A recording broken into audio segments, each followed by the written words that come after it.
অসুস্থ সাবেক প্রধানমন্ত্রী বিএনপি চেয়ারপারসন বেগম খালেদা জিয়াকে দেখতে হাসপাতালে গিয়েছিলেন প্রধান উপদেষ্টা ডক্টর মোহাম্মদ ইউনুস। এ সময় প্রায় আধা ঘণ্টা হাসপাতালে অবস্থান করেন তিনি।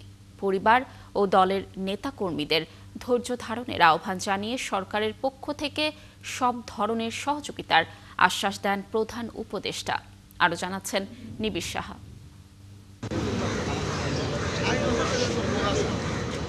11 দিন ধরে হাসপাতালে ভর্তি বিএনপি চেয়ারপারসন বেগম খালেদা জিয়া। তাকে দেখতে হাসপাতালে প্রধান উপদেষ্টা প্রফেসর মোহাম্মদ ইউনুস, সঙ্গে ছিলেন জাতীয় নিরাপত্তা উপদেষ্টা খলিলুর রহমান। নায়াসিনামাইড ও স্যালিসাইলিক সমৃদ্ধ লিলি ফেস ওয়াশ যা ফেসের ডেড স্কিন সেল দূর করে দেয় দ্বিগুণ ফাস্টার ব্রাইটেনিং। সন্ধ্যা 7টার পর হাসপাতালে পৌঁছান তিনি। বিএনপি মহাসচিব মির্জা ফখরুল ইসলাম আলমগীর, বেগম খালেদা জিয়ার ব্যক্তিগত চিকিৎসক অধ্যাপক ডাক্তার AZM জাহিদ হোসেন ও পরিবারের সদস্যরা প্রধান উপদেষ্টাকে স্বাগত জানান। এ সময় প্রায় আধা ঘণ্টা হাসপাতালে অবস্থান করেন প্রধান উপদেষ্টা অধ্যাপক মোহাম্মদ ইউনুস। বেগম খালেদা জিয়ার শারীরিক অবস্থা সম্পর্কে তার চিকিৎসক দল প্রধান উপদেষ্টাকে ব্রিফ করেন।